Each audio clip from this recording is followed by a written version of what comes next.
Hey guys, Hi. welcome to Testify. Yes, today is another video where we sit down and talk about going to Zimbabwe. Yes, I think we've been receiving a lot of, comments, a lot of messages from you guys asking when are we going back to Zimbabwe.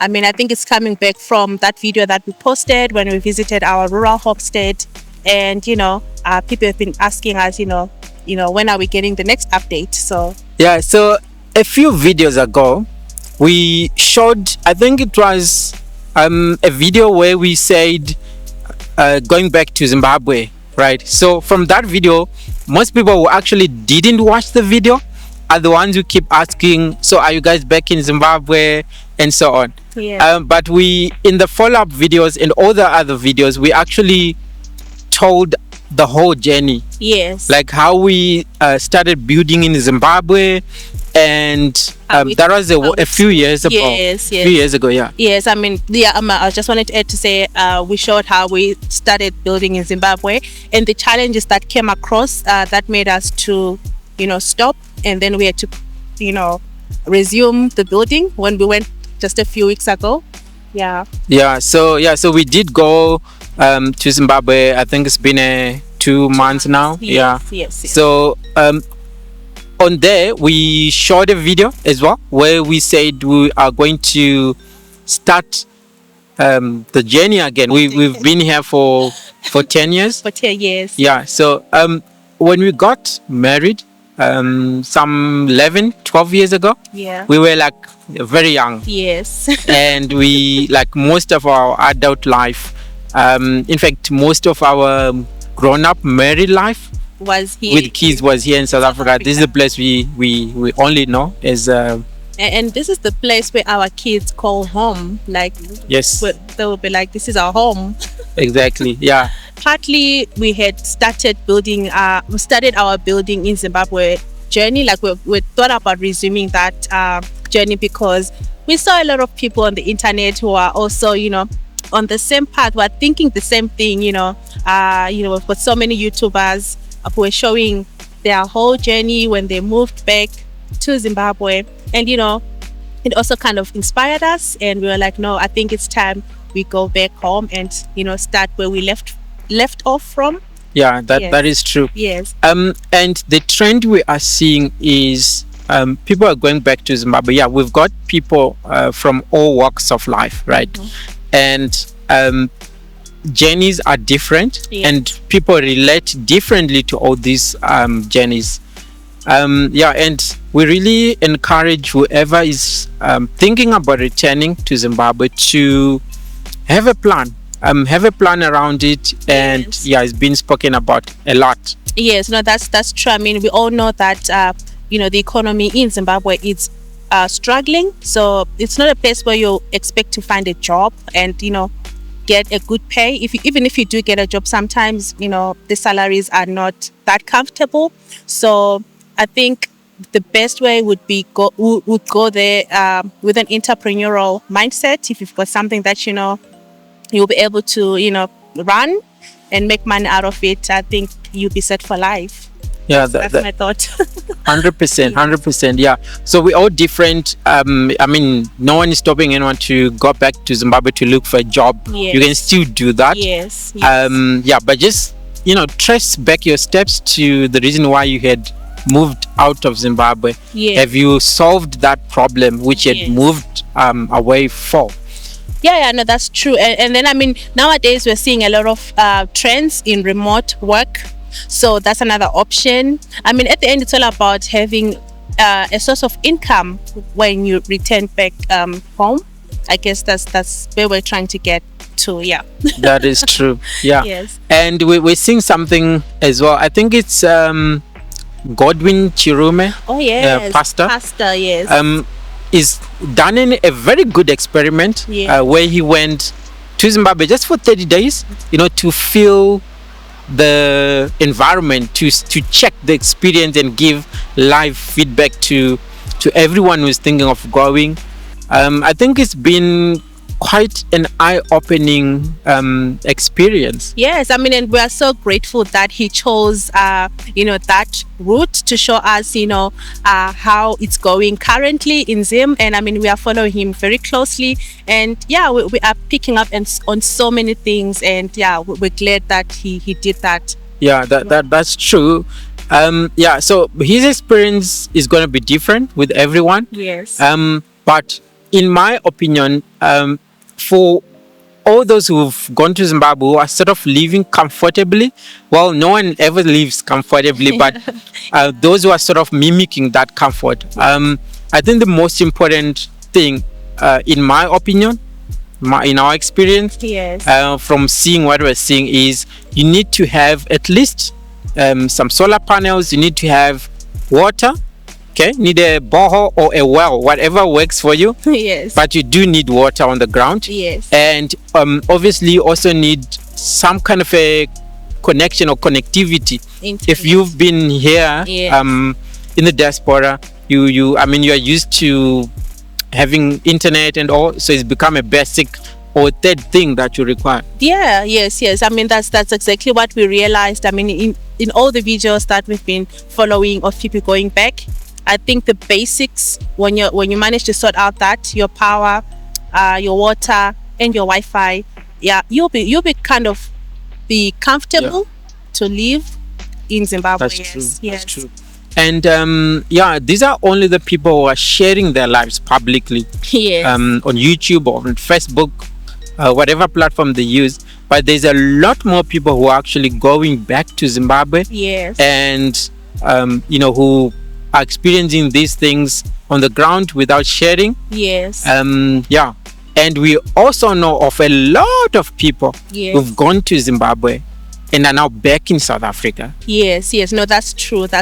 We have seen that. So I mean, at the end, you still, especially when you've got kids who are going to school, it gets very sticky or tricky, if I can put it that way. So you start to look at what kind of schools are they gonna go. You start to look at what the schools they're currently in right now, and the nearby school wherever you're going.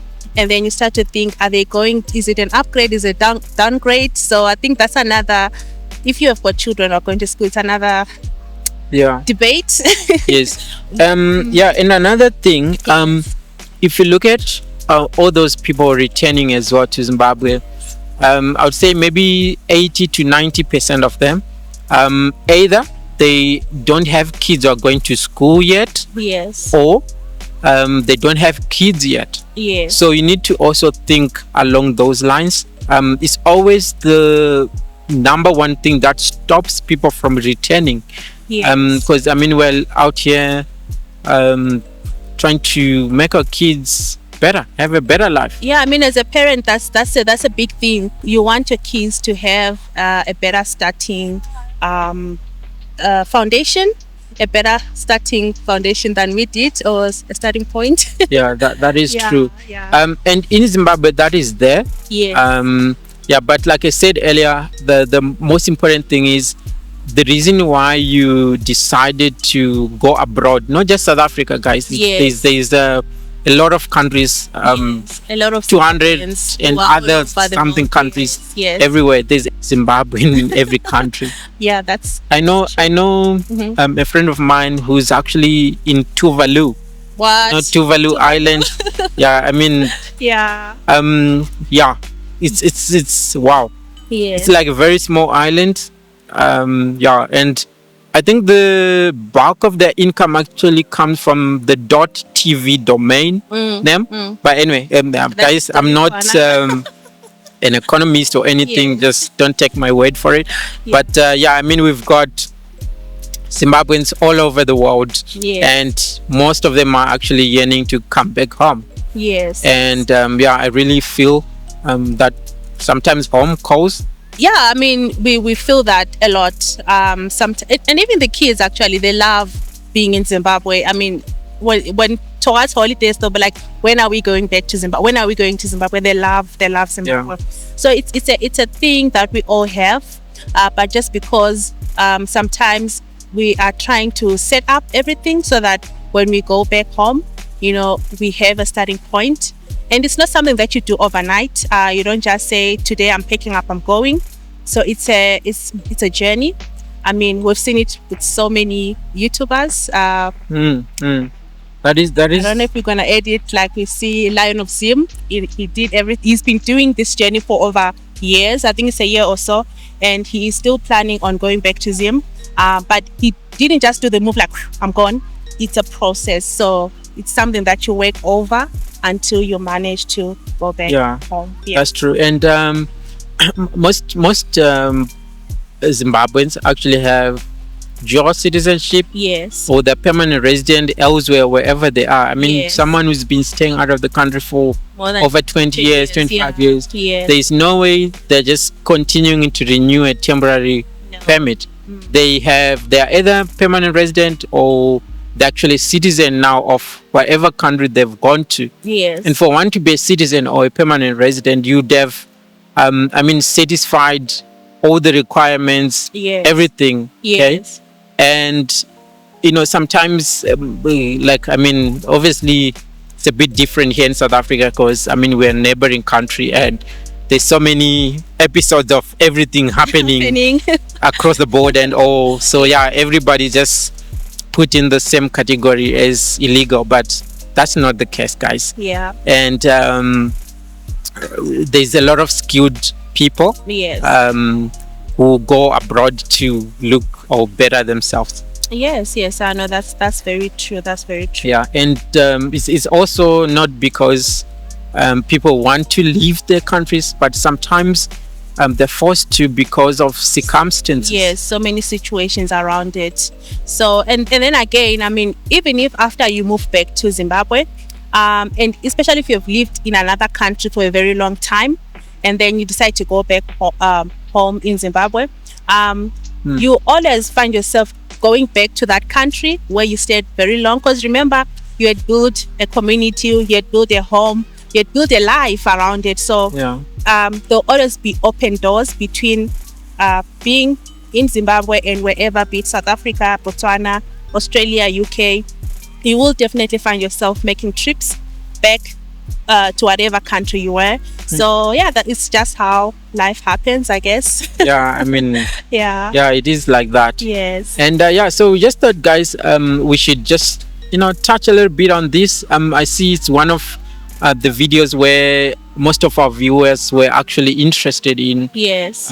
Just a sit down talk, sharing your experience and how you feel in terms of where you are. Yeah, and definitely we are still on that journey. We're still on that journey of moving back. We're still on that journey of moving back to Zimbabwe, and we'll be showing you all the updates as we progress, and all the sources of income. Okay, so there's so much, guys, where there's so many reasons why people move abroad to where they are going.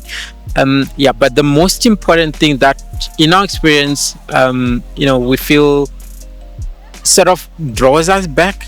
Can I say draw us back, but that we need to delay the move is our kids. Yes. We need to make sure that everything's 100%. Yes, we might move back, but then there's so many arguments. There's schools there, everything that's here is there. Yes. But then remember, our kids, the bulk of their lives is actually being here. Yes. They've got friends at school, they've got all these things going on at school, and for us to just switch it over like that, it might not be fair. Or it's a very big process, so we kind of like have to involve the kids in it. So let's check the mic.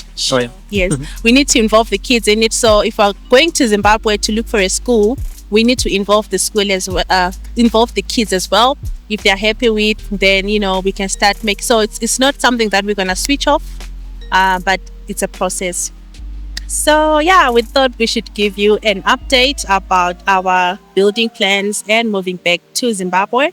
That is true. So guys, hope you enjoyed this episode, and we'll see you in the next one. And please don't forget to like, comment, and tell us your experience, and tell us what you think, and tell us all your journey, and see you in the next video. Right, cheers, guys. Bye.